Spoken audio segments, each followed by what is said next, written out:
ಮಕ್ಕಳೇ ಎಲ್ಲರಿಗೂ ಧನ್ಯವಾದಗಳು. ಈಗ ನಾವು 10ನೇ ತರಗತಿಯಲ್ಲಿ ಸಮಾಜ ವಿಜ್ಞಾನ ವಿಷಯದಲ್ಲಿ ಇತಿಹಾಸದ 2ನೇ ಅಧ್ಯಾಯದ ಬಗ್ಗೆ ತಿಳಿದುಕೊಳ್ಳೋಣ.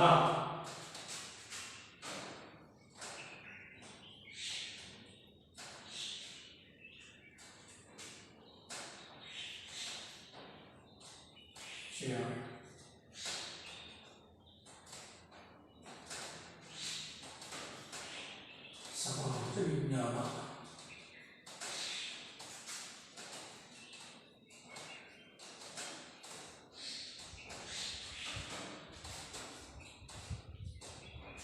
ಸೊ ಇತಿಹಾಸದಲ್ಲಿ ನಿಮಗೆ ಗೊತ್ತಿದೆ ಮಕ್ಕಳೇ, ನೀವು ಇತಿಹಾಸದಲ್ಲಿ 1ನೇ ಅಧ್ಯಾಯದಲ್ಲಿ ಭಾರತಕ್ಕೆ ಯುರೋಪಿಯನ್ನರ ಆಗಮನ ಇರತಕ್ಕಂಥ ಅಧ್ಯಾಯದಲ್ಲಿ ವ್ಯಾಪಾರಕ್ಕೋಸ್ಕರವಾಗಿ ಅಂದ್ರೆ ಕೇವಲ ವ್ಯಾಪಾರಕ್ಕೋಸ್ಕರವಾಗಿ ಬಂದಂತ ಬ್ರಿಟಿಷರು, ಫ್ರೆಂಚರು, ಡಚ್ಚರು ಮತ್ತು ಪೋರ್ಚುಗೀಸರು ಇವರೆಲ್ಲರನ್ನೂ ಸಹ ಹಿಂದಿಕ್ಕೆ ಬಿಟ್ಟು ನಮ್ಮ ದೇಶದಲ್ಲಿ ವ್ಯಾಪಾರದಲ್ಲಿ ಅವರು ಮುಂದೆ ಬರ್ತಾರೆ. ಜೊತೆಗೆ ಭಾರತದಲ್ಲಿ ಹೆಚ್ಚೆಚ್ಚು ವ್ಯಾಪಾರ ಕೇಂದ್ರಗಳನ್ನ ಸ್ಥಾಪಿಸುವಲ್ಲಿ ಭಾರತವನ್ನ ಸಂಪೂರ್ಣವಾಗಿ ಆಕ್ರಮಿಸುವಲ್ಲಿ ಸಫಲರಾಗ್ತಾರೆ. ಸೊ ಅವರು ಹೀಗೆ ತಮ್ಮ ಸಾಮ್ರಾಜ್ಯವನ್ನ ವಿಸ್ತರಣೆ ಮಾಡ್ತಾ ಹೋಗ್ತಾರೆ. ಸೊ ಹೀಗೆ ಅವರ ಅಧಿಕಾರ ವ್ಯಾಪ್ತಿಯನ್ನ ವಿಸ್ತರಣೆ ಮಾಡ್ತಾ ಹೋಗ್ತಕ್ಕಂಥ ಒಂದು ಪರಿಸ್ಥಿತಿಯಲ್ಲಿ ನಾವು ಬ್ರಿಟಿಷ್ ಆಳ್ವಿಕೆಯ ವಿಸ್ತರಣೆ ಅಂತ ಹೇಳ್ತೀವಿ. ಹಾಗಾಗಿ ಇವತ್ತು ಇತಿಹಾಸದಲ್ಲಿ ಅಧ್ಯಾಯ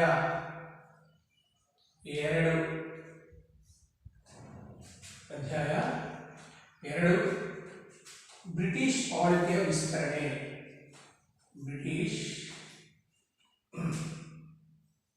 ಆಳ್ವಿಕೆ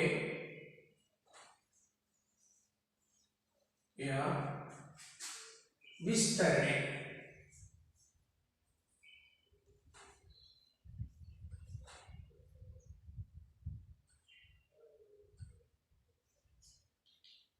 ಬ್ರಿಟಿಷ್ ಆಳ್ವಿಕೆಯ ವಿಸ್ತರಣೆ.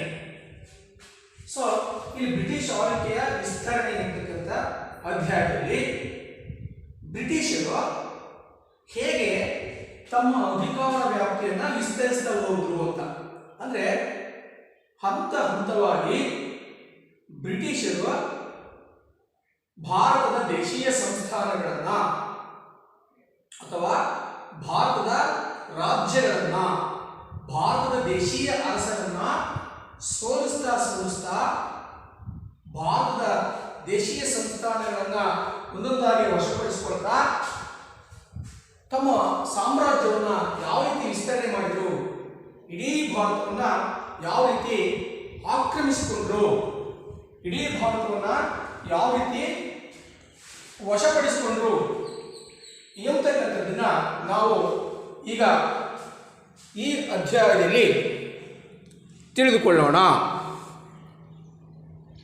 ಸೊ ನೋಡಿ, ಈಗ ನಾವು ಪಾಠ ಪ್ರಾರಂಭ ಮಾಡೋದಕ್ಕೆ ಮುಂಚೆ ಸ್ವಲ್ಪ ಹಿನ್ನೆಲೆ ಏನು, ಇಲ್ಲಿ ಮೊದಲನೇ ಭಾರತೀಯ ಬಯಲು ನಮ್ಮ ದೇಶದಲ್ಲಿ ಬ್ರಿಟಿಷರು ಮತ್ತು ಯುರೋಪಿಯನ್ನರ ನಡುವೆ, ಅಂದ್ರೆ ಭಾರತಕ್ಕೆ ಬಂದಂತ ಯುರೋಪಿಯನ್ನರಲ್ಲಿ ಬ್ರಿಟಿಷರು, ಫ್ರೆಂಚರು, ಡಚ್ಚರು ಮತ್ತು ಪೋರ್ಚುಗೀಸರು. ನಿಮ್ಗೆ ಗೊತ್ತಿದೆ 1498ರಲ್ಲಿ ಭಾರತಕ್ಕೆ ವಾಸ್ಕೋ ಡ ಗಾಮ ಭಾರತಕ್ಕೆ ಹೊಸಜಲ ಮಾರ್ಗವನ್ನು ಕಂಡುಹಿಡಿದ ನಂತರ ಫಸ್ಟ್ ಭಾರತಕ್ಕೆ ಯಾರು ಪೋರ್ಚುಗೀಸರು ಬರ್ತಾರೆ, ನಂತರ ಎಲ್ಲ ಯುರೋಪಿಯನ್ನರು ಬರ್ತಾರೆ ಅಂತಕ್ಕಂಥ ಸಂಗತಿ ನಿಮ್ಗೆ ಗೊತ್ತಿರತಕ್ಕಂಥದ್ದು. ಸೊ ಹೀಗೆ ಬಂದಂತ ಯುರೋಪಿಯನ್ನಲ್ಲಿ ಪ್ರಮುಖವಾಗಿ ಪೋರ್ಚುಗೀಸರು, ಫ್ರೆಂಚರು, ಡಚ್ಚರು ಮತ್ತು ಬ್ರಿಟಿಷರು ಇವರೆಲ್ಲ ಏನಾಯ್ತು ಅಂತಂದ್ರೆ ಸ್ಪರ್ಧೆ ಆಂತರಿಕವಾಗಿ ನಮ್ಮ ದೇಶದಲ್ಲಿ ತಮ್ಮ ವ್ಯಾಪಾರ ಕೇಂದ್ರಗಳನ್ನು ವಿಸ್ತರಿಸಿಕೊಳ್ಳುವುದಕ್ಕೆ ಅವರವರಲ್ಲೇ ಸ್ಪರ್ಧೆ ನಡೆಯಿತು. ಸೊ ಇದರಲ್ಲಿ ಪ್ರಮುಖವಾಗಿ ಯಾರ ನಡುವೆ, ಬ್ರಿಟಿಷರು ಮತ್ತು ಫ್ರೆಂಚರ ನಡುವೆ.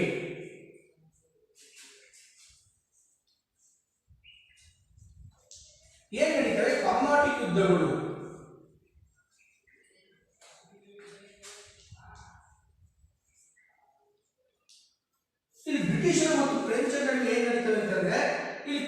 ಕರ್ನಾಟಕ ಯುದ್ಧಗಳು ನಡೀತವೆ. 3 ಕರ್ನಾಟಕ ಯುದ್ಧಗಳು, ಮೊದಲನೇ ಕರ್ನಾಟಕ ಯುದ್ಧ, ಎರಡನೇ ಕರ್ನಾಟಕ ಯುದ್ಧ ಮತ್ತು ಮೂರನೇ ಕರ್ನಾಟಕ ಯುದ್ಧಗಳು ನಡೀತವೆ. ಸೊ ಅವು ನಡೆಯೋದಕ್ಕೆ ಒಂದು ಕಾರಣವಿದೆ. ಯುರೋಪ್ನಲ್ಲಿ ಬ್ರಿಟಿಷರ ದೇಶ ಅಂದ್ರೆ ಇಂಗ್ಲೆಂಡ್, ಫ್ರೆಂಚರ ದೇಶ ಅಂದ್ರೆ ಫ್ರಾನ್ಸ್ ಮತ್ತು ಇಂಗ್ಲೆಂಡ್ನಲ್ಲಿ ಸಪ್ತವಾರ್ಷಿಕ ಯುದ್ಧಗಳು ನಡೀತವೆ. ಸೊ ಅದರ ಪರಿಣಾಮವಾಗಿ ಸಹ ಇದು ಭಾರತದಲ್ಲಿ ಬ್ರಿಟಿಷರ್ ಮತ್ತು ಫ್ರೆಂಚರ ನಡುವೆ 3 ಕರ್ನಾಟಕ ಯುದ್ಧಗಳು ನಡೀತವೆ. ಮೊದಲನೇ ಕರ್ನಾಟಕ ಯುದ್ಧ, ಎರಡನೇ ಕರ್ನಾಟಕ ಯುದ್ಧ ಮತ್ತು ಮೂರನೇ ಕರ್ನಾಟಕ ಯುದ್ಧ. ಈ ಮೂರನೇ ಕರ್ನಾಟಕ ಯುದ್ಧದಲ್ಲಿ ಫ್ರೆಂಚರು ಸಂಪೂರ್ಣವಾಗಿ ಸೋಲನ್ನ ಅನುಭವಿಸಿ ಬ್ರಿಟಿಷರು ಭಾರತದಲ್ಲಿ ಸಂಪೂರ್ಣವಾಗಿ ಅಧಿಕಾರಕ್ಕೆ ಬರ್ತಾರೆ ಅಥವಾ ತಮ್ಮ ವ್ಯಾಪಾರ ಕೇಂದ್ರಗಳನ್ನು ವಿಸ್ತರಿಸ್ತಾ ಹೋಗ್ತಾರೆ. ಸೊ ಇದಾದ ನಂತರ ಏನಾಗುತ್ತೆ ಅಂತಂದ್ರೆ ಬ್ರಿಟಿಷರು ಯಾವ ರೀತಿಯಾಗಿ ದೇಶೀಯ ಸಂಸ್ಥಾನಗಳನ್ನ, ಭಾರತದ ದೇಶೀಯ ರಾಜ್ಯಗಳನ್ನ ಯಾವ ರೀತಿ ವಶಪಡಿಸಿಕೊಂಡ್ರು ಅಂತಕ್ಕಂಥದ್ದನ್ನು ಈಗ ನೋಡೋಣ. ಈಗ ನೋಡಿ, ಪ್ಲಾಸಿ ಕದನ ಮತ್ತು ಬಕ್ಸಾರ್ ಕದನ ಎರಡು ನಡೀತವೆ. ಆ ಪ್ಲಾಸಿ ಕದನ ಮತ್ತು ಬಕ್ಸಾರ್ ಕದನ ನಡೆದ ನಂತರ 1744ರಲ್ಲಿ ಬಕ್ಸಾರ್ ಕದನದ ನಂತರ ಏನಾಗುತ್ತೆ ಅಂತಂದ್ರೆ ಬಕ್ಸಾರ್ ಕದನದಲ್ಲಿ ಬ್ರಿಟಿಷರು ಸಂಪೂರ್ಣವಾಗಿ ಗೆಲುವನ್ನು ಸಾಧಿಸ್ತಾರೆ. ಸೊ ಅವಾಗ ಏನ್ ಮಾಡ್ತಾರೆ, ಬ್ರಿಟಿಷರಿಂದ ಸೋತು ಬ್ರಿಟಿಷರ ಅಧೀನದಲ್ಲಿದ್ದಂತ ಎರಡನೇ ಶಾ ಆಲಂ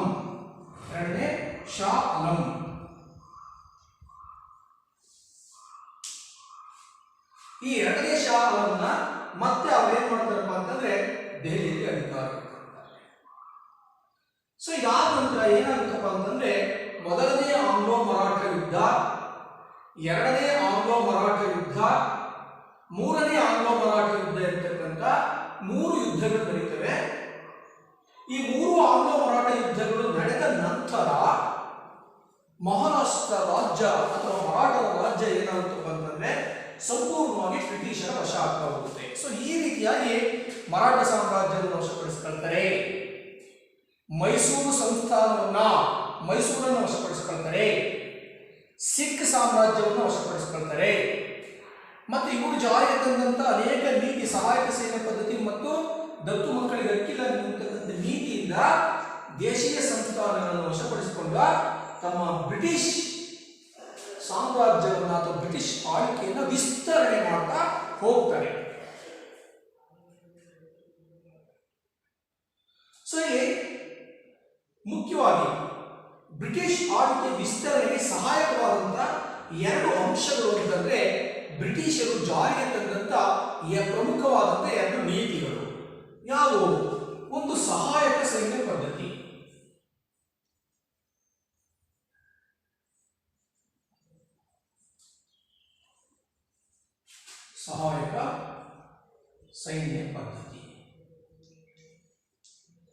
ಇನ್ನೊಂದು ದತ್ತು ಮಕ್ಕಳಿಗೆ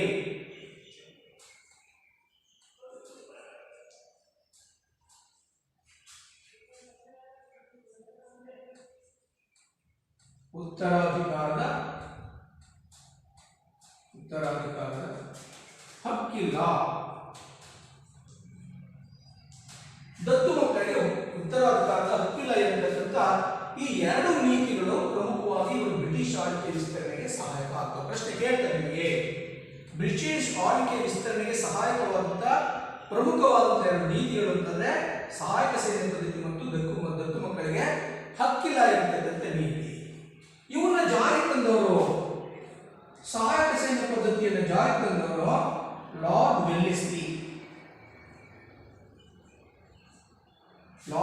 ವೆಲ್ಲೆಸ್ಲಿ. ಸೊ ಅದೇ ರೀತಿಯಾಗಿ ದತ್ತು ಮಕ್ಕಳಿಗೆ ಉತ್ತರಾಧಿಕಾರದ ಹಕ್ಕಿಲ್ಲ ಎಂಬತಕ್ಕಂಥ ನೀತಿಯನ್ನು ಜಾರಿ ತಂದವನು ಲಾರ್ಡ್ ಡಾಲ್ಹೌಸಿ.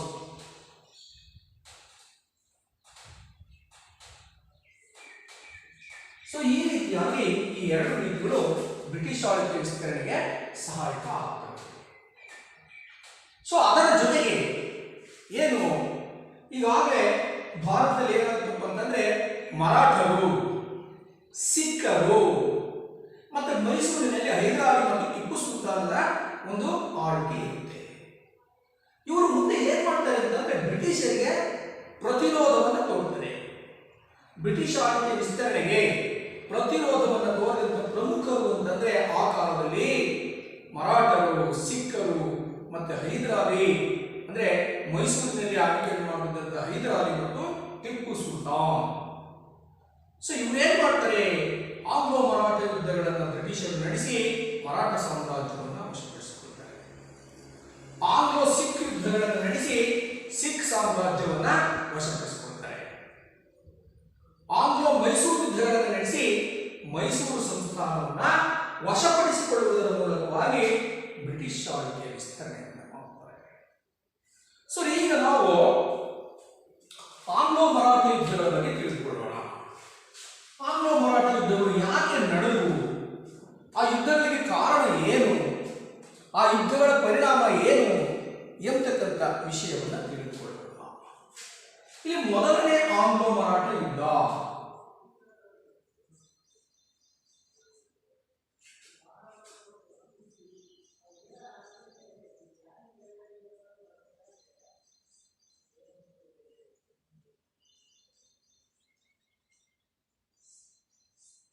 ಮೊದಲನೇ ಆಂಗ್ಲೋ ಮರಾಠ ಯುದ್ಧ 1772 1785 ಇಸ್ವಿ ತನಕ ಈ ಯುದ್ಧ ನಡೆಯುತ್ತೆ. 1772 1785 ತನಕ ಮೊದಲನೇ ಆಂಗ್ಲೋ ಮರಾಠ ಯುದ್ಧ ನಡೆಯುತ್ತೆ.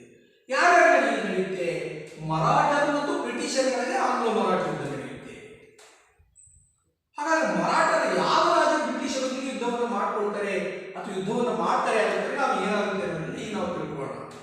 ಸೊ ಮೊದಲನೇ ಆಂಗ್ಲೋ ಮರಾಠ ಯುದ್ಧ ಏಕೆ ನಡೆಯುತ್ತೆ ಅಂದ್ರೆ ನೋಡಿ, 1764 ಬಕ್ಸರ್ ಕದನ ಮುಗಿದ ನಂತರ ಬ್ರಿಟಿಷರ ವಶದಲ್ಲಿ ಇದ್ದಂತ ಎರಡನೇ ಶಾ ಆಲಂ, ಈ ಎರಡನೇ ಶಾ ಆಲಂನ ಮತ್ತೆ ಏನ್ ಮಾಡ್ತಾರಪ್ಪ ಅಂದ್ರೆ ಬ್ರಿಟಿಷರು ದೆಹಲಿಯಲ್ಲಿ ಅಧಿಕಾರಕ್ಕೆ ತರ್ತಾರೆ. ಎರಡನೇ ಶಾ ಆಲಂ ಇವು ಎರಡನೇ ಶಾ ಆಲಂ ಏನ್ ಮಾಡ್ತಾರಪ್ಪ ಅಂದ್ರೆ ಮರಾಠರಿಗೆ ಕೆಲವೊಂದು ಸಂಸ್ಥಾನಗಳನ್ನ ಬಿಟ್ಕೊಡ್ತಾನೆ.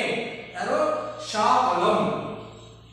ಆದ್ರಿಂದ ಬ್ರಿಟಿಷರು ಮತ್ತು ಯಾರು ಮರಾಠರ ನಡುವೆ ಒಂದು ವೈರತ್ವ ಪ್ರಾರಂಭ ಆಗುತ್ತೆ. ಸೊ ಹಾಗಾದ್ರೆ ಮೊದಲನೇ ಆಂಗ್ಲ ಮರಾಠ ಯುದ್ಧ ಹೇಗೆ ನಡೆಯುತ್ತೆ? ಸೊ ಮೊದಲನೇ ಆಂಗ್ಲ ಮರಾಠ ಯುದ್ಧ ಹೇಗೆ ನಡೆಯುತ್ತಪ್ಪ ಅಂತಂದ್ರೆ ನೋಡಿ, ಸಿಂಪಲ್ ಈ ರೀತಿ. ಹೇಗೆ? ಇಲ್ಲಿ ಮರಾಠರ ದೊರೆಯಾದಂತ ಪೇಶ್ವೆ ಮಾಧವರಾವ್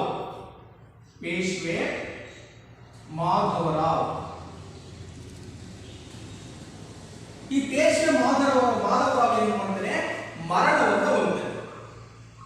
ಈ ಪೇಶ್ವೆ ಮಾಧವರಾವ್ ಮರಣವನ್ನು ಹೊಂದಿದ್ರಿಂದನೇ ಇಲ್ಲಿ ಸಮಸ್ಯೆ ಪ್ರಾರಂಭ ಆಗುತ್ತೆ. ಯಾಕೆ ಅಂತಂದ್ರೆ ಇಲ್ಲಿ ಪೇಶ್ವೆ ಮಾಧವರಾವ್ ಮರಣವನ್ನ ಹೊಂದಿದ ನಂತರ ಅವನ ಮಗನಾದಂತ ನಾರಾಯಣ ರಾವ್ ಇರ್ತಕ್ಕಂಥವನು ಅಧಿಕಾರಕ್ಕೆ ಬರ್ತಾನೆ. ನೋಡಿ ಗಮನಿಸಿ, ಪೇಶ್ವೆ ಮಾಧವರಾವ್ ಮರಣ ಹೊಂದಿದ ಪೇಶ್ವೆ ನಾರಾಯಣ ರಾವ್ ಇರ್ತಕ್ಕಂಥವನು ಅಧಿಕಾರಕ್ಕೆ ಬರ್ತಾನೆ. ಇವನು ಅಧಿಕಾರಕ್ಕೆ ಬಂದಿದ್ದ ಇವನ ಚಿಕ್ಕಪ್ಪನಾದಂತ ನಾರಾಯಣ ರಾವ್ನ ಚಿಕ್ಕಪ್ಪನಾದಂತ ರಘುನಾಥರಾಯ ಅಥವಾ ರಘುನಾಥರಾಯ ಅಥವಾ ರಾಘೋಬ ಇರ್ತಕ್ಕಂಥವ್ರು ಏನ್ ಮಾಡ್ತಾರಪ್ಪ ಅಂದ್ರೆ ಸಹಿಸೋದಿಲ್ಲ.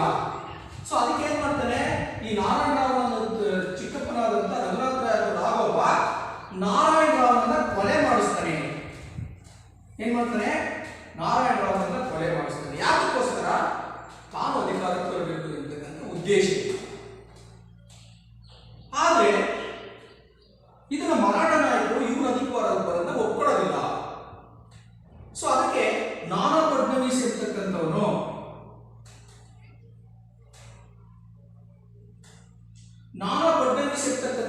ನಾಯಕತ್ವದಲ್ಲಿ ಇಲ್ಲಿ ಯಾರನ್ನ ಪೇಶ್ವೆ ಮಾಧವರಾಯನ ಎರಡನೇ ಮಗನಾದಂತ ಮಾಧವರಾವ್ನನ್ನು ಏನ್ ಮಾಡ್ತಾರೆ?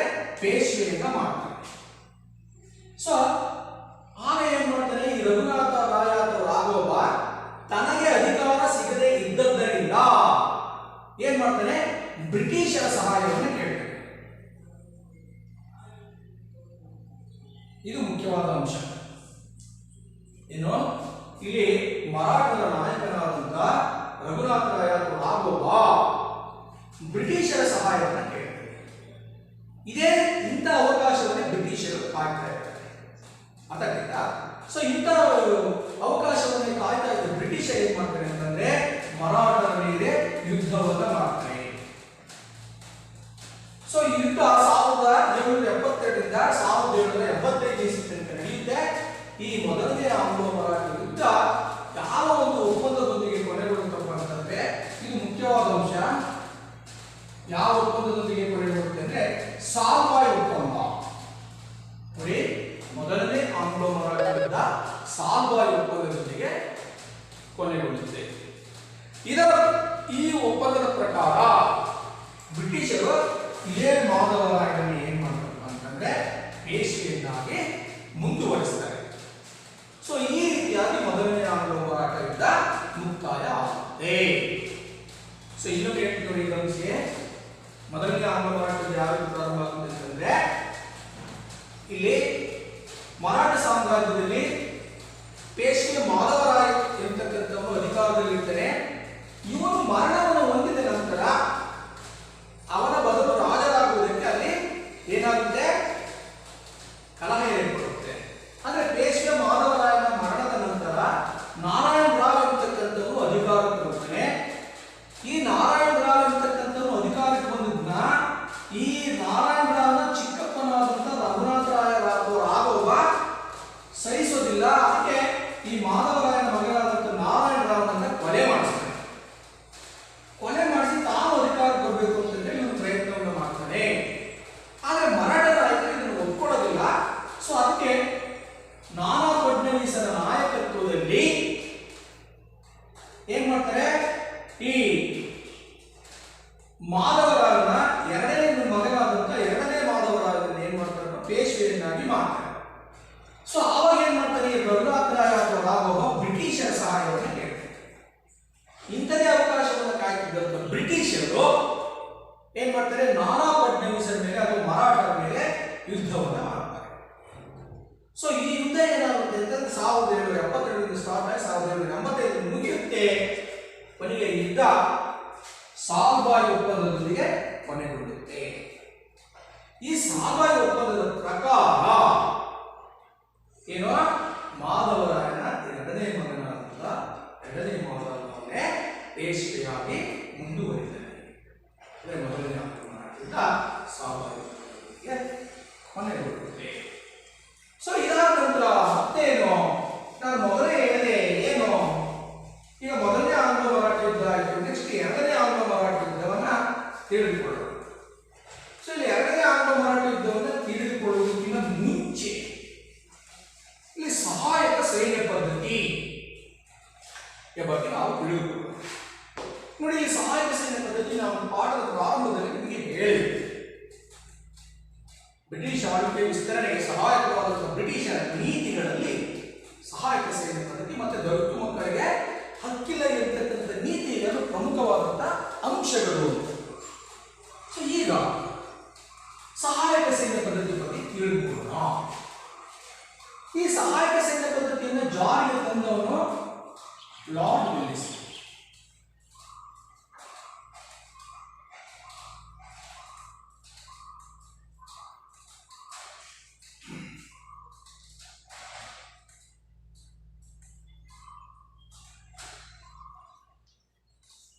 ಸಹಾಯಕ ಸೈನ್ಯ ಪದ್ಧತಿಯನ್ನು ಜಾರಿಗೆ ತಂದಂತಹ ಲಾರ್ಡ್ ವೆಲ್ಲೆಸ್ಲಿ.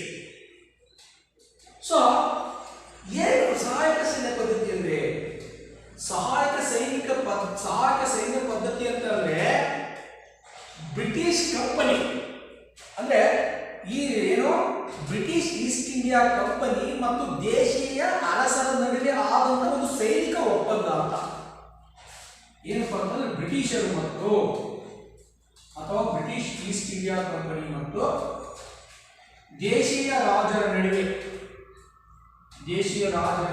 ಆದಂತಹ ಒಂದು ಸೈನಿಕ ಒಪ್ಪಂದ ಇದೆ ಸಹಾಯಕ ಸೈನ್ಯ ಪದ್ಧತಿ.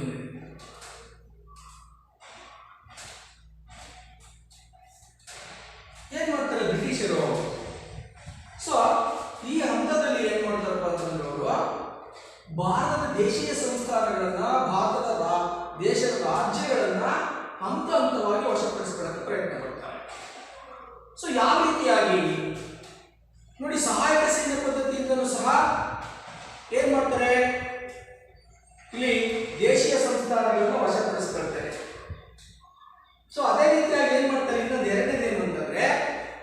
ಬ್ರಿಟಿಷರು ಅನೇಕ ರಾಜ್ಯಗಳ ಮೇಲೆ ಯುದ್ಧವನ್ನ ಅಂದ್ರೆ ಅನೇಕ ರಾಜ್ಯಗಳ ಮೇಲೆ ಆಕ್ರಮಣ ಮಾಡುವುದರ ಮುಖಾಂತರವಾಗಿಯೂ ಸಹ ರಾಜ್ಯಗಳನ್ನು ವಶಪಡಿಸಿಕೊಳ್ತಾರೆ. ಒಂದು ಸಹಾಯಕ ಸೈನ್ಯ ಪದ್ಧತಿಯ ಮುಖಾಂತರ, ಎರಡು ಅನೇಕ ರಾಜ್ಯಗಳ ಮೇಲೆ ಯುದ್ಧವನ್ನು ಮಾಡುವುದರ ಮುಖಾಂತರವಾಗಿ, ಇನ್ನು ಮೂರು ಬ್ರಿಟಿಷರ ಅಧೀನದಲ್ಲಿರತಕ್ಕಂಥ ಬ್ರಿಟಿಷರ ನಿಯಂತ್ರಣದಲ್ಲಿರತಕ್ಕಂಥ ರಾಜ್ಯಗಳನ್ನ ನೇರವಾಗಿ ಬ್ರಿಟಿಷ್ ಈಸ್ಟ್ ಇಂಡಿಯಾ ಕಂಪನಿಯ ಆಡಳಿತಕ್ಕೆ ಒಳಪಡಿಸುವುದರ ಮುಖಾಂತರವಾಗಿ.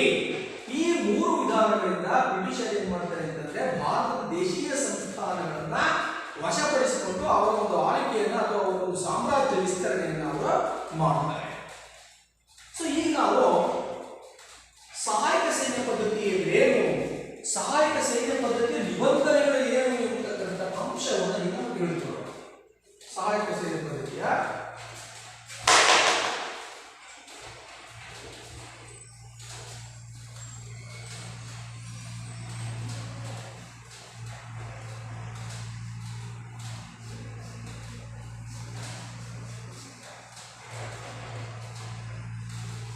ಸಹಾಯಕ ಸೈನ್ಯ ಪದ್ಧತಿ ನಿಬಂಧನೆಗಳು, ಸಹಾಯಕ ಸೈನ್ಯ ಪದ್ಧತಿಯಲ್ಲಿ ಕಂಡುಬರತಕ್ಕಂಥ ಅಂಶಗಳು ಏನಪ್ಪಾ? ಸಹಾಯಕ ಸೈನ್ಯ ಪದ್ಧತಿ ಅಂದ್ರೆ, ಸಹಾಯಕ ಸೈನ್ಯ ಪದ್ಧತಿ ಅಂತಂದ್ರೆ British East India company, British East India company ಮತ್ತು ದೇಶೀಯ ಬ್ರಿಟಿಷ್ ಈಸ್ಟ್ ಇಂಡಿಯಾ ಕಂಪನಿ ಮತ್ತು ದೇಶೀಯ ಅರಸರ ನಡುವೆ ಏರ್ಪಡ್ತಕ್ಕಂಥ ಒಂದು ಸೈನಿಕ ಒಪ್ಪಂದ ಆಗ್ತದೆ. ಹಾಗಾಗಿ ಸಹಾಯಕ ಸೈನ್ಯ ಪದ್ಧತಿಯ ನಿಬಂಧನೆಗಳು ಏನು? ನಿಬಂಧನೆಗಳು? ಸಹಾಯಕ ಸೈನ್ಯ ಪದ್ಧತಿ ನಿಬಂಧನೆಗಳು, ಈ ಸಹಾಯಕ ಸೈನ್ಯ ಪದ್ಧತಿಯಲ್ಲಿ ಕಂಡುಬರತಕ್ಕಂಥ ಅಂಶಗಳು ಏನು ಅಂದ್ರೆ, ಒಂದು, ಸಹಾಯಕ ಸೈನ್ಯ ಪದ್ಧತಿಯನ್ನ ಸ್ವೀಕರಿಸಿದಂತ ರಾಜ ಬ್ರಿಟಿಷ್ ಸೇನೆಯ ಒಂದು ತುಕಡಿಯನ್ನ ತನ್ನ ರಾಜ್ಯದಲ್ಲಿ ಇರಿಸಿಕೊಳ್ಳಬೇಕು. ಮೊದಲನೇ ಅಂಶ. ದೇಶೀಯ ರಾಜ ಅಂದ್ರೆ ಸಹಾಯಕ ಸೈನ್ಯ ಪದ್ಧತಿಯನ್ನ ಸ್ವೀಕರಿಸಿದಂತ ದೇಶೀಯ ರಾಜ ಬ್ರಿಟಿಷ್ ಸೇನಾ ತುಕಡಿಯನ್ನ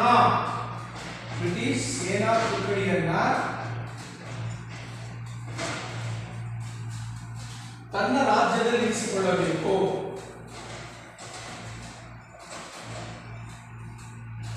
ತನ್ನ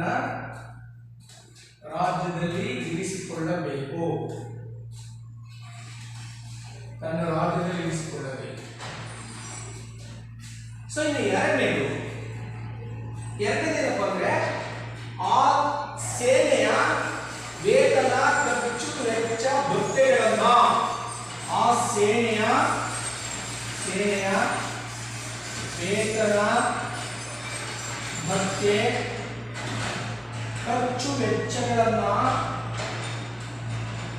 ವೆಚ್ಚಗಳನ್ನ ಈ ದೇಶೀಯ ರಾಜನೇ ಭರಿಸಬೇಕು.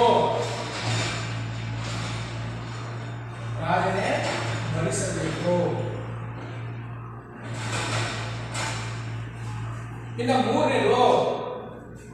ಮೂರನೇದೇನಪ್ಪ ಅಂದ್ರೆ, ಸಹಾಯಕ ಸೈನ್ಯ ಪದ್ಧತಿಯನ್ನು ಸ್ವೀಕರಿಸಿದಂತ ರಾಜ ಬ್ರಿಟಿಷರ ರೆಸಿಡೆಂಟ್ ಅನ್ನ ಅಥವಾ ಬ್ರಿಟಿಷರ ಒಬ್ಬ ಅಧಿಕಾರಿಯನ್ನು ತನ್ನ ಆಸ್ಥಾನದಲ್ಲಿ ನೇಮಿಸಿಕೊಳ್ಳಬೇಕು. ಬ್ರಿಟಿಷ್ ರೆಸಿಡೆಂಟ್ ಅಥವಾ ಒಬ್ಬ ಅಧಿಕಾರಿಯನ್ನ ತನ್ನ ಆಸ್ಥಾನದಲ್ಲಿ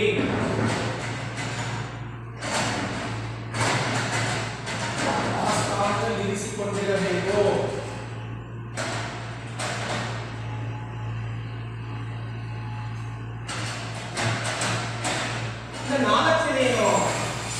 ನಾಲ್ಕನೇದೇನಂತಂದ್ರೆ, ಈ ಸಹಾಯಕ ಸೈನ್ಯ ಪದ್ಧತಿಯನ್ನು ಸ್ವೀಕರಿಸಿದಂತ ದೇಶೀಯ ರಾಜ ಬ್ರಿಟಿಷರನ್ನು ಬಿಟ್ಟು ಯಾವುದೇ ಯುರೋಪಿಯನ್ನರನ್ನ ತನ್ನ ಆಸ್ಥಾನದಲ್ಲಿ ನೇಮಿಸಿಕೊಳ್ಳುವಾಗಿಲ್ಲ. ಬ್ರಿಟಿಷರನ್ನ ಹೊರತುಪಡಿಸಿ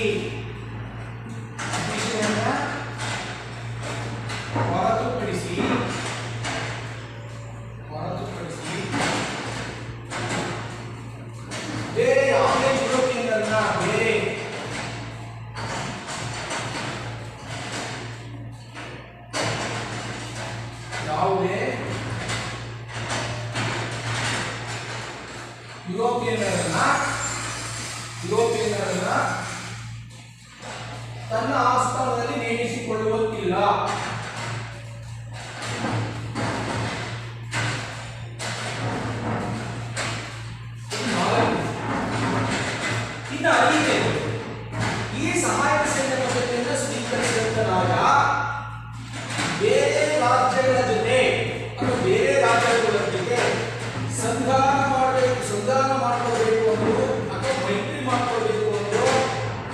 ಮಾಡಬೇಕು ಎಂದು ಬ್ರಿಟಿಷರ ಒಪ್ಪಿಗೆಯನ್ನ ಪಡೆಯಲೇಬೇಕಾಗಿತ್ತು. ಅಂದ್ರೆ ಮೈತ್ರಿ ರಾಜ ಬೇರೆ ರಾಜರೊಡನೆ ಅಂದ್ರೆ ರಾಜರು ದೇಶೀಯ ಸಹಾಯಕ ಸಮಿತಿಯನ್ನು ಸ್ವೀಕರಿಸಿದ ದೇಶೀಯ ರಾಜ ಬೇರೆ ರಾಜರೊಡನೆ ಅಥವಾ ರಾಜ್ಯಗಳೊಡನೆ ಸಂಧಾನ ಅಥವಾ ಮೈತ್ರಿ ಯುದ್ಧ ಸಂಧಾನ ಯುದ್ಧಗಳನ್ನು ಮಾಡಬೇಕು ಅಂತಂದ್ರೆ ಬ್ರಿಟಿಷರ ಒಪ್ಪಿಗೆ ಪಡೆಯಬೇಕಾಗಿತ್ತು.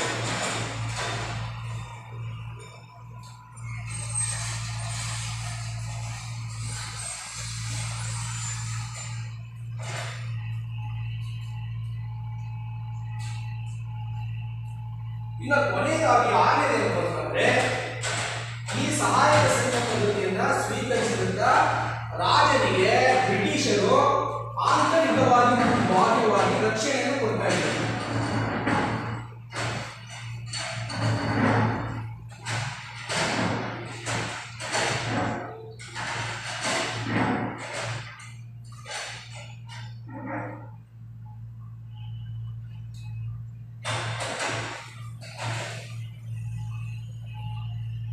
ಸೊ ಇಷ್ಟು ಸಹಾಯಕ ಸೈನ್ಯ ಪದ್ಧತಿ ನಿಬಂಧನೆಗಳು 6 ಅಂಶಗಳು ಬರ್ತವೆ. ಸಹಾಯಕ ಸೈನ್ಯ ಪದ್ಧತಿಗಳ ನಿಬಂಧನೆ ಏನಪ್ಪಾ? ಸಹಾಯಕ ಸೈನ್ಯ ಪದ್ಧತಿ ನಿಬಂಧನೆ ಅಂತಂದ್ರೆ ಈ 6 ಅಂಶಗಳನ್ನು ಕಲಿಯುತ್ತಾರೆ. ಏನು ಸಹಾಯಕ ಸೈನ್ಯ ಪದ್ಧತಿಯ ನಿಬಂಧನೆಗಳು ಏನು ಅಂದ್ರೆ ಯಾವ ವ್ಯವಸ್ಥೆ ಜಾರಿಗೆ ತಂದಂತ ಈ ಸಹಾಯಕ ಸೈನ್ಯ ಪದ್ಧತಿಯ ನಿಬಂಧನೆಗಳು ಏನು ಅಂದ್ರೆ ನೋಡಿ, ನಾನು ಬೋರ್ಡ್ ಮೇಲೆ ಬರೆದಿದ್ದೀನಿ, ಮತ್ತೆ ಒಂದೊಂದನ್ನೇ ಹೇಳ್ತಾ ಹೋಗ್ತೀನಿ.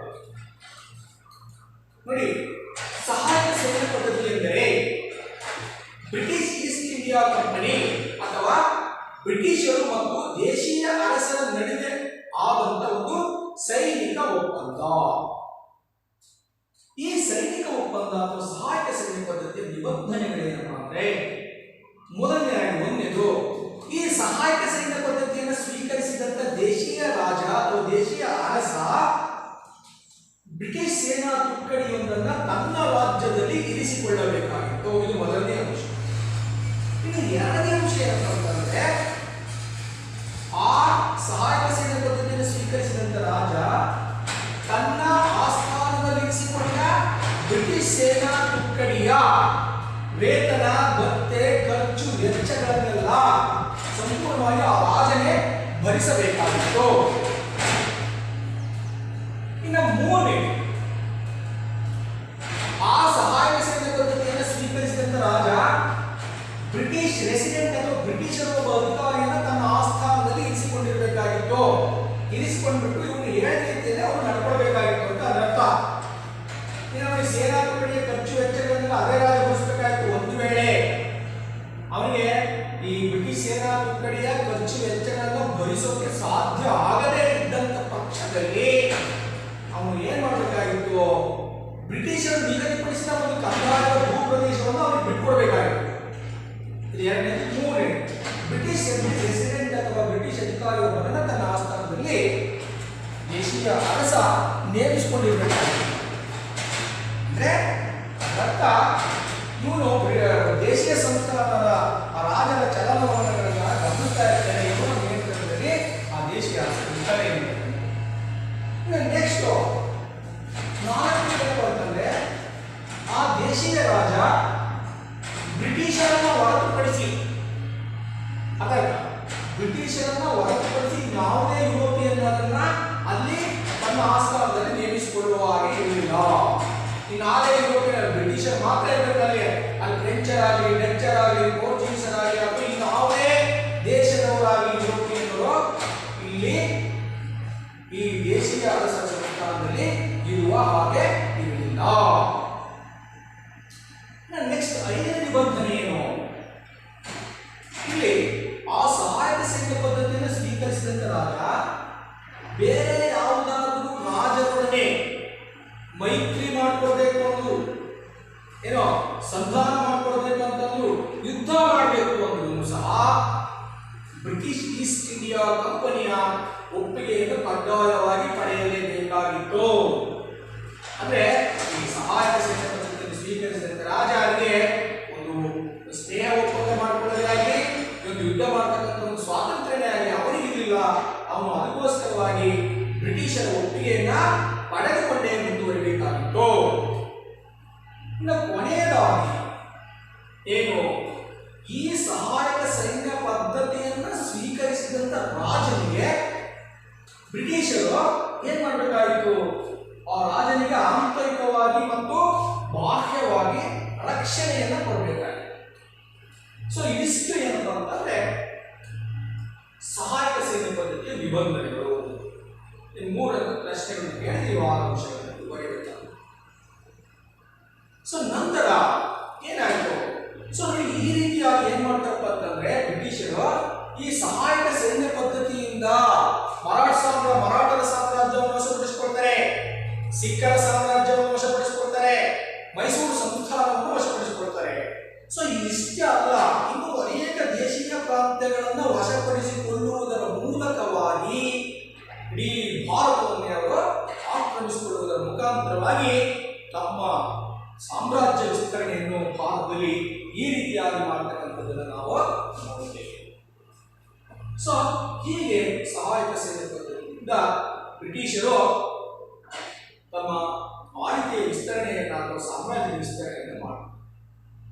ಇನ್ನು ಸಹಾಯಕ ಸೈನ್ಯ ಪದ್ಧತಿಯನ್ನು ನಾನು ಅನೇಕ ರಾಜ್ಯಗಳ ಮುಂದೆ ಸ್ವೀಕರಿಸಿದರೆ ಅಂತ ಹೇಳಿದೆ. ನಾನು ಇಲ್ಲಿ ಮೊದಲು ನಮ್ಮ ದೇಶದಲ್ಲಿ ಸಹಾಯಕ ಸೈನ್ಯ ಪದ್ಧತಿಯನ್ನು ಮೊದಲು ಸ್ವೀಕರಿಸಿದಂತ ಒಬ್ಬ ರಾಜ, ದೇಶೀಯ ರಾಜ ಅಂತಂದ್ರೆ ಹೈದರಾಬಾದಿನ ನಿಜಾಮ.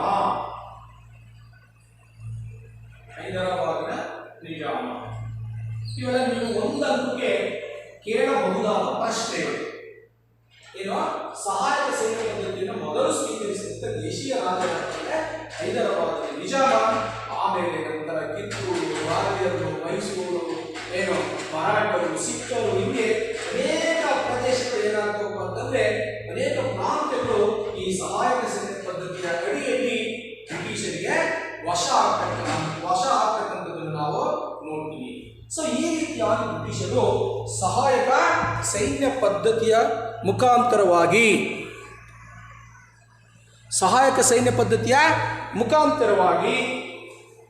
ಇಡೀ ಭಾರತವನ್ನು ಆಕ್ರಮಿಸಿಕೊಳ್ಳುವುದರ ಮೂಲಕವಾಗಿ ಬ್ರಿಟಿಷ್ ಆಳ್ವಿಕೆಯ ವಿಸ್ತರಣೆಯನ್ನ ಮಾಡುತ್ತಾರೆ. ಸೊ ಈಗ ನಾವು ಪುನರಾವರ್ತನೆಗೆ ಬರೋಣ. ನಿಮಗೆ ಪ್ರಶ್ನೆಗಳನ್ನು ನಾನೀಗ ಕೇಳ್ತೇನೆ. ಏನು? ಬ್ರಿಟಿಷ್ ಆಳ್ವಿಕೆಯ ವಿಸ್ತರಣೆಗೆ ಸಹಾಯಕವಾದಂಥ ಬ್ರಿಟಿಷರ 2 ಪ್ರಮುಖವಾದಂಥ ನೀತಿಗಳು ಯಾವುವು? ಬ್ರಿಟಿಷ್ ಆಳ್ವಿಕೆ ವಿಸ್ತರಣೆಗೆ ಸಹಾಯಕವಾದಂಥ ಬ್ರಿಟಿಷರ ನೀತಿಗಳು ಸಹಾಯಕ ಸೈನ್ಯ ಪದ್ಧತಿ ಮತ್ತು ದತ್ತು ಮಕ್ಕಳಿಗೆ ಉತ್ತರಾಧಿಕಾರದ ಹಕ್ಕಿಲ್ಲ ಎಂಬತಕ್ಕಂಥ ಒಂದು ನೀತಿ. ಸಹಾಯಕ ಸೈನ್ಯ ಪದ್ಧತಿಯನ್ನು ಜಾರಿಗೆ ತಂದವರು ಯಾರು? ಸಹಾಯಕ ಸೈನ್ಯ ಪದ್ಧತಿಯನ್ನು ಜಾರಿಗೆ ತಂದವರು ಲಾರ್ಡ್ ವೆಲ್ಲೆಸ್ಲಿ. ಸೊ ಅದೇ ರೀತಿಯಾಗಿ ದತ್ತು ಮಕ್ಕಳಿಗೆ ಉತ್ತರಾಧಿಕಾರದ ಹಕ್ಕಿಲ್ಲ ಎಂಬತಕ್ಕಂಥ ನೀತಿಯನ್ನು ಜಾರಿಗೆ ತಂದವರು ಯಾರು? Lord Dalhousie. ಸೊ ನಂತರ ಮೊದಲನೇ ಆಂಗ್ಲೋ ಮರಾಠ ಯುದ್ಧ ನಡೆಯಲು ಕಾರಣವೇನು? ಮರಾಠ ಪೇಶ್ವೆ ಮಾಧವರಾಯರ ನಂತರ ಅವರ ಮಗನಾದಂತ ನಾರಾಯಣರಾವ್ ಎಂಬತಕ್ಕಂಥ ಅಧಿಕಾರಕ್ಕೆ ಬರ್ತಾನೆ. ಇದನ್ನು ಸಹಿಸದ ನಾರಾಯಣರಾವನ ಚಿಕ್ಕಪ್ಪ ರಘುನಾಥರಾಯ ರಾಘವ ನಾರಾಯಣರಾವನನ್ನು ಕೊಲೆ ಮಾಡಿಸ್ತಾನೆ. ಸೊ ಇದನ್ನ ಖಂಡಿಸಿಬಿಟ್ಟು ಏನ್ ಮಾಡ್ತಾರೆ? ನಾನಾ ಫಡ್ನವೀಸರ ನಾಯಕತ್ವದಲ್ಲಿ ರಘುನಾಥರಾಯರನ್ನು ಬಿಟ್ಬಿಟ್ಟು ಎರಡನೇ ಮಾಧವರಾಯರನ್ನು ಅಧಿಕಾರಕ್ಕೆ ಬರ್ತಾರೆ. ರಘುನಾಥರಾಯ ಬ್ರಿಟಿಷರ ಸಹಾಯವನ್ನು ಕೇಳ್ತಾನೆ. ಸೊ ಅವರ ಬ್ರಿಟಿಷರ ಮತ್ತು ಮರಾಠರ ನಡುವೆ ಯುದ್ಧ ನಡೆಯುತ್ತೆ. ಇದೆ ಯುದ್ಧದ ಕಾರಣ. ಸೊ ಅದರ ಮುಂದಿನ ಪ್ರಶ್ನೆ ಏನು? ಮೊದಲನೇ ಆಂಗ್ಲೋ ಮರಾಠ ಯುದ್ಧ ಯಾವ ಒಪ್ಪಂದದೊಂದಿಗೆ ಕೊನೆಗೊಂಡಿತು? ಮೊದಲನೇ ಆಂಗ್ಲೋ ಮರಾಠ ಯುದ್ಧ ಸಾಲ್ಬಾಯ್ ಒಪ್ಪಂದದೊಂದಿಗೆ ಕೊನೆಗೊಂಡಿತು. ನೆಕ್ಸ್ಟ್ ಮುಂದಿನ ಪ್ರಶ್ನೆ ಏನು? ಸಹಾಯಕ ಸೈನ್ಯ ಪದ್ಧತಿಯನ್ನು ಜಾರಿಗೆ ತಂದವರು ಲಾರ್ಡ್ ವೆಲ್ಲೆಸ್ಲಿ. ಇನ್ನು ಸಹಾಯಕ ಸೈನ್ಯ ಪದ್ಧತಿಯ ನಿಬಂಧನೆಗಳು ಯಾವುವು? ನಾನು ಸಹಾಯಕ ಸೈನ್ಯ ಪದ್ಧತಿಯ ನಿಬಂಧನೆಗಳನ್ನು 6 ನಿಮಿಷದಲ್ಲಿ ನಿಮಗೆ ವಿವರಿಸಿ ಹೇಳ್ತೇನೆ. ಏನು? ಸಹಾಯಕ ಸೈನ್ಯ ಪದ್ಧತಿಯನ್ನು ಸ್ವೀಕರಿಸಿದ ರಾಜ